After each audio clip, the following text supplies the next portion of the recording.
Vishnu, more information available at this point about the helicopter. What do we know? Just a little bit of information which has been shared by Angad Singh. He's somebody who follows the Indian aviation scene very, very closely indeed. This photograph, in fact, from airliners.net is of the exact helicopter which went down at 12:20. So let's just zoom into this. It's of this particular helicopter, the second one in this photograph. This one over here. Let's zoom in so that we can try and get a few more details. And once we are able to actually zoom in on this, then I shall be able to give you a few more details. So it's covered by the Indian Air Force flag over here, but it's this particular helicopter that you can see. In fact, it's not that photograph. If we can just remove that photo, it's this one. It's the second helicopter over there. This one, yeah. So if we can just show that, in fact, that was the helicopter which we had, yeah. So let's just show that once again. Sorry, it's a bit confusing when you see it in the big screen, but this is the very same helicopter which went down. So let's have that still image once again.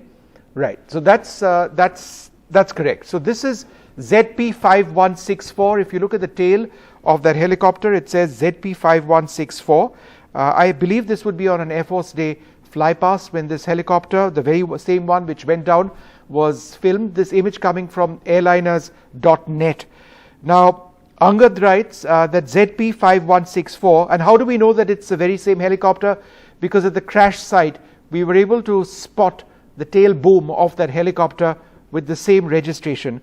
So ZP5164 was part of the first 2008 contract for 80 Mi-17 V5 medium lift helicopters, later expanded to 151 helicopters assembled at the Indian Air Force's 3 base repair depot. It used to be with the 155 helicopter unit of the Indian Air Force. It must have moved to 109 helicopter unit, which is based in Sulur, after that unit was re-equipped in 2015-2016. So that very same helicopter, and again we credit that image to airliners.net. That's the exact same helicopter which went down. And if you actually see this image, then a few moments later it appears, and we're playing this in a loop, so it's difficult to actually come to that image. If I see it, I'll point it out. The tail number, you can actually see it in the top right hand side a little bit. Just go back to that footage. Go back to the footage. You can actually see the tail number there. ZP5164. It's that same helicopter. We'll try and have both sides of a split screen, I should say, later on to show you the image of the helicopter. It comes up very shortly there.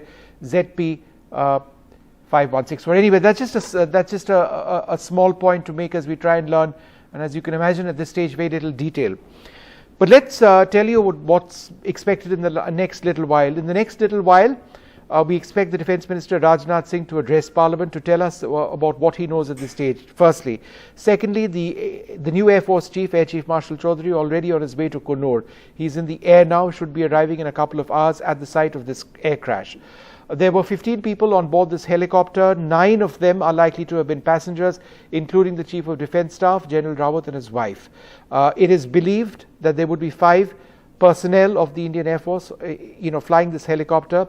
The pilot flying, the first officer, a flight engineer, and 2 other personnel who help run the helicopter itself. 3 of them would be in the cockpit. 1 would be manning the cabin, the door, and 1 would be manning the cabin itself. The Mi-17 V5 helicopter used extensively by the Indian Air Force. As you can see, ZP5164, look at the image on the right. That's the burnt out wreckage of the helicopter, the tail boom, and you can see that actual helicopter in better times, ZP5164, on the left hand side of the screen. Again, an image attributed to airliners.net, and so it's that very same helicopter which went down. Now, the crash took place at 12:20 p.m. The Chief of Defence Staff flew into Sulur in Tamil Nadu. That's a major Indian Air Force airbase, from Delhi on board a VIP aircraft of the Indian Air Force's COM squadron, of its VIP squadron, an Embraer transport. The flight manifest of that actually came out earlier on. And that flight manifest for the initial part of his journey was of the Chief of Defence Staff, his wife, a couple of staff officers, a senior brigadier who worked directly under him, and 5 personal security officers. One would assume that all of them boarded the helicopter at Sulur on their way to get to Wellington. Why was he trying to get to Wellington? Because that's where the Defence Services Staff College is located. That's where he was expected to speak, perhaps, but that's a central hub for senior armed forces officials of the Army, Air Force, Navy, Coast Guard to actually be a part of. It's a very prestigious institution. Senior military commanders actually address young recruits and senior officers as well at the Defence Services and Staff College. Now, the helicopter crashed, as to the best of our understanding, in reasonable weather. The images indicate that it crashed on some sort of a slope. We aren't going to speculate on the cause of the crash. You won't find that on this network at all. That takes time to get to an idea of what caused it. They'd be looking for the black box of that helicopter. They'd be examining distress messages from the cockpit, if anything, and then using the digital flight data recorder, which I believe the Mi-17 V5 has, they'd be trying to reconstruct the final moments of the crash.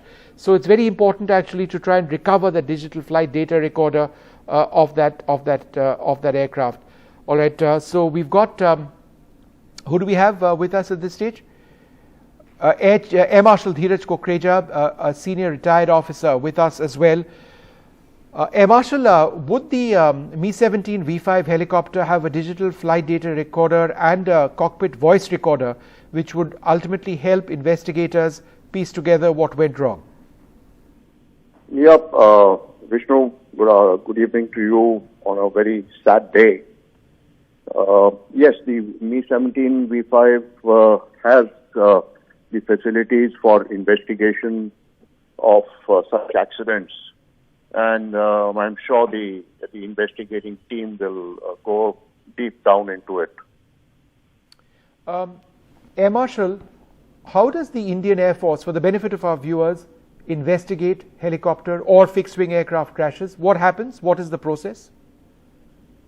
The process is, we have a laid-down procedure, that if it's a fatal accident, I'm talking of accidents that occur in air bases during training or otherwise.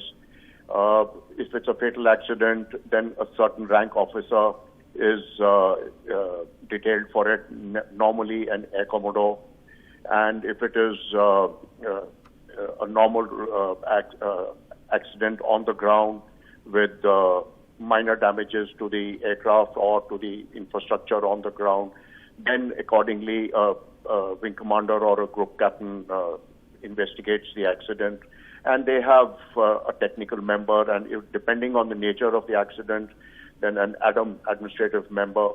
In case like this, one of the news channels is announcing that it's an air marshal led, and rightly so, because of the involvement or the list of casualties that's coming out, with the CDA itself as one of them.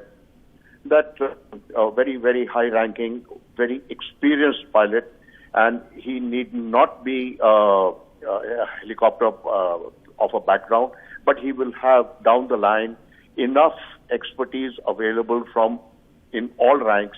And there would be a technical man, there would be an administrative man, there could be even somebody from the army maybe involved in it, as the CDS is there, and the DA is also involved, one of the faculties, I'm told. So that is how it is. And bits and pieces, every bit and pieces of the wreckage would be scoured through. The team would be there on the site to pick up any small item also, and then reconstruct the helicopter. Right.